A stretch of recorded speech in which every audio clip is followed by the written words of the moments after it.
Well, we want to continue on that note, and we are very, very honored here to be joined as we continue to talk about Haiti by Edwidge Danticat, who is a Haitian-American novelist and the Woon Sun Mellon Professor of Humanities, African-American, and African Diaspora Studies at Columbia University. Ms. Danticat, thank you so much for being with us. Oh, thank you so very much for having me.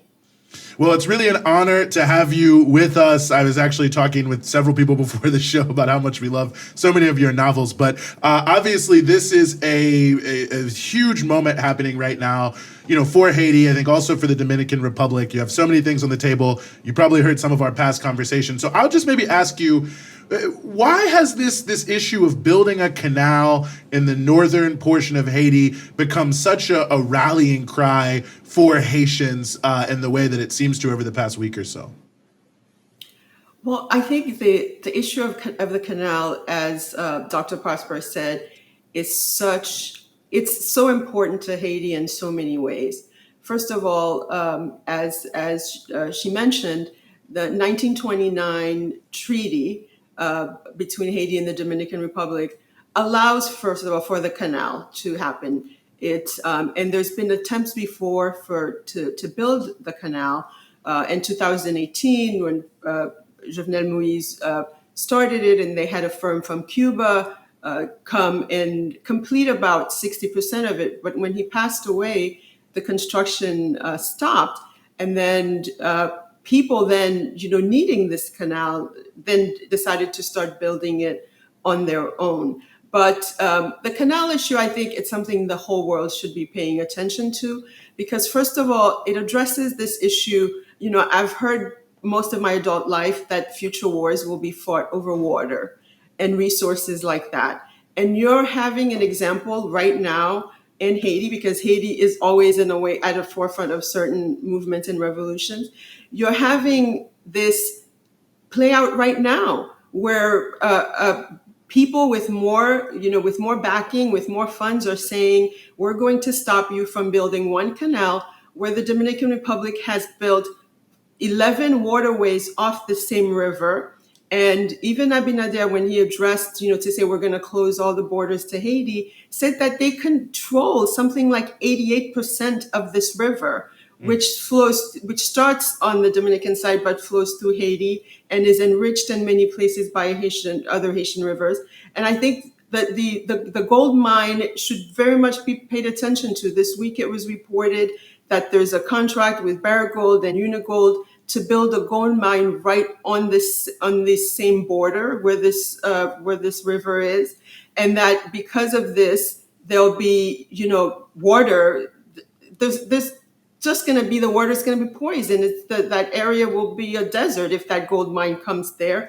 And in addition to that, they've announced, in addition to closing the borders, that they're going to build a dam further up that then will close the whole area to the river at all. So I think these farmers in Haiti who have been, quietly trying to get this done for this plain, which is a very important area for feeding the rest of the region. They represent, I believe, what it's a David and Goliath fight, really. Abinader is in election mode. He's using anti-Haitian, for his own benefit. But at the same time, you have this group of people who are resisting. And on the anniversary, as Dr. Prosper mentioned, of the La Sentencia, that stripped many of them of nationality, who have been there for generations, but also close to the anniversary of the massacre of Haitians that were ordered by the Dominican dictator Trujillo in 1937. And he too, Trujillo, said that that massacre happened because they were protecting farmers, which is something that's been very much repeated this week. I think it's really interesting how, just reading about the story, the Dominican leadership has been denouncing the Haitian leadership, even though the Haitian government isn't doing anything at all to protect their own citizens living in this area. Can you talk a bit about what people in this area are doing to push back? Because they've kind of, taken matters into their own hands, because this is, of course, their livelihood. Yes, I mean this is an area that I know somewhat well because I've gone quite often, and I used to go quite a bit when I was researching a book that I wrote on this massacre. It's an area that Dominican policy from Trujillo on, especially in the border areas, is always it's a policy for them of contrast. So they want to, these, and not Dominican people. I think there's really wonderful relations between the people themselves, neighbors, like they'll call it each other, like Haitians will say, "M'bral na voisin," I'm going to the neighbors. And there's that, fraternité, if you will. But these governments have always created a policy of contrast. They're African, we're European, they practice Vodou, we're Catholic, and they really use those types of they use tropes in order to separate people. But they also, when the election time is coming, as it is for Abinader, then if you want to win, you sort of hold up this Haitian menace. And I think the people on the border who are used to like this fraternity between each other, then and also are abandoned really by their state. For the last 10 years, we've had a really predatory state in Haiti where the people in power in Haiti have actually seen themselves more in Dominican elites than they have in the poor, especially the rural people of Haiti. So, so these people, after waiting, I think waiting for the government to do it, like they've decided to do it on their together. And that's we have precedent in Haitian culture, especially in Haitian rural culture, for this, and combit, where people, you work my land today, I'll work yours tomorrow. People are used to working each other, in this rural space. They're used to working together. They're used to this system of lacus, of communities, because they have not been able to count on their state. They've been able to count on their neighbors. So I think with this canal, it's become such a rallying cry and a symbol for all of us in Haiti and the diaspora, because it's people acting fully together. And I think Abinader was hoping that his the closing the borders and the blockades would bring people to their knees. But on the other hand, he's kind of united a lot of the community. We've had because of all the things that are happening in Port-au-Prince, a lot of people coming to the rural areas because of these paramilitary groups, these criminal armed groups in the city. So a lot of people, including my relatives, have had to leave their homes in the city to go back to the rural area. So then people are looking at themselves, people like, well, if we don't have those places to go, what is left? And I think there's a lot of things coming together in this moment that is rallying people. That is, people are coming from all over. People are sending money so that the canal could be completed, because it's more than a canal at this point. And part of it is the Dominican government, Abinader, has made it that they've made it a symbol of resistance against bullying, because the military, they've really militarized the border too. It's not just closing the border, but there's it's an army on this border. And why, and who are they going to fight against? People building a canal.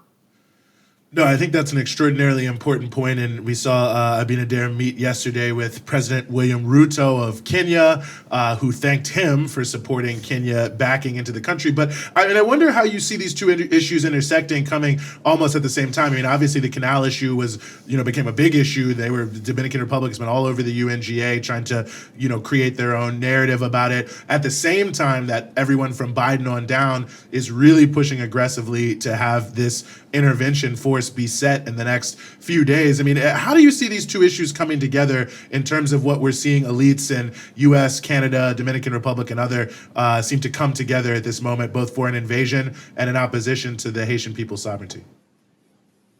Well, I think whenever people who follow Haitian politics very closely, there's always an uptick in violence right before these meetings.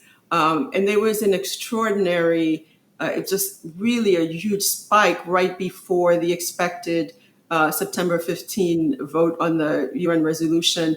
So it's almost as if sort of like the people who are behind the scenes, they're just like, here, this is why we should come in, and they want to. There's an effort, it seems, to almost push things, make the people so desperate that that they leave them no other choice. And each time there's a new element added in, and so I think the border issue now, Abinader for years has been, and he touts this himself all the time, going to the UN saying, Haiti must be pacified. And he did it, he did it in 2021. Before he left for the meeting, he said, that's what I'm going to say again.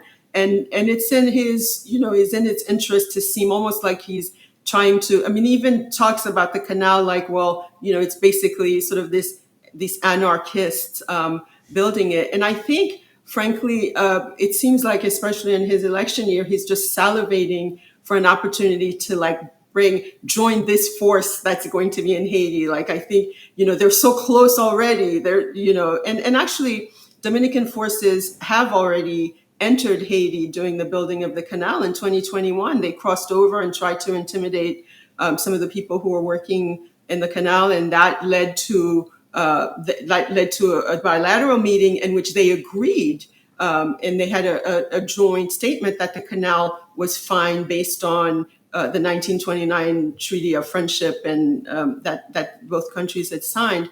So I think, as Dr. Prosper said, it's trying to find new places, new entries into Haiti. And I think nothing, frankly, with all the abuses that are being right now done to Haitians in the Dominican Republic, and still Abinader presenting himself at the UN as a sane one, as sort of, the one that's kind of keeping the savages in check, and we take care of them. We do our part. Now you do your part. And I think he wants in. I think he really wants to be part of this force, and that's what he's offering himself. And I think symbolically for him, that would be such a victory to finally conquer Haiti. Mm-hmm. Well, let me just ask you this final question before we let you go. What do you make of Ariel Henry coming out and saying that he's going to back the canal, sort of out of the blue here, at the same time where he's saying he's going to back this invasion? Is it just so much covering of his behind, or is there maybe something else there? Well, I think there's a lot of covering of the behind, because you have also this new development where a lot of these armed groups in Haiti now have come together, and they say, well, we're going to stop fighting the people. We're going to stop slaughtering the people, and we're going to go for Ariel Henry. They've really stated it clearly. So I think I think that his backing popular movement now, the canal, right?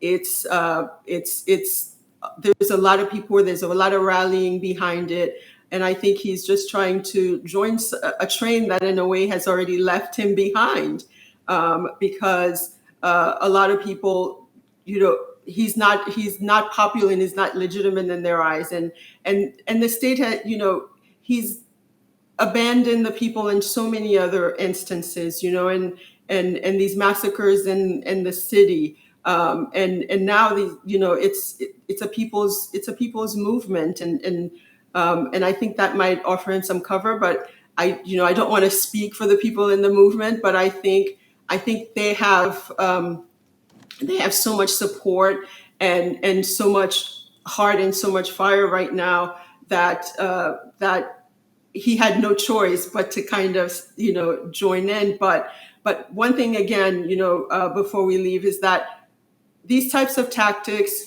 blockades, and all of that has been used against Haiti since its independence.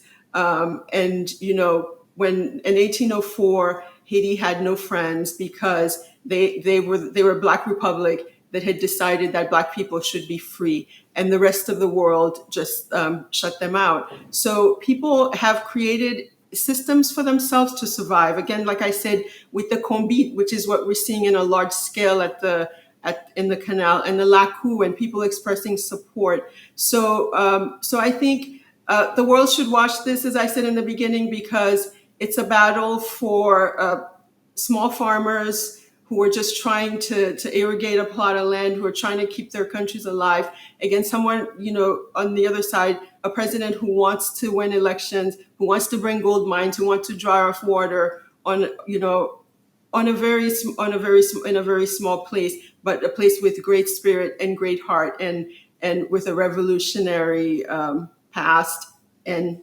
hopefully future. Well, I will join you in those hopes. Edwidge Danticat, I have to say it was an absolute honor to have you here with us, and thank you for giving us some of your time here in the Freedom Side. Thank you for having me.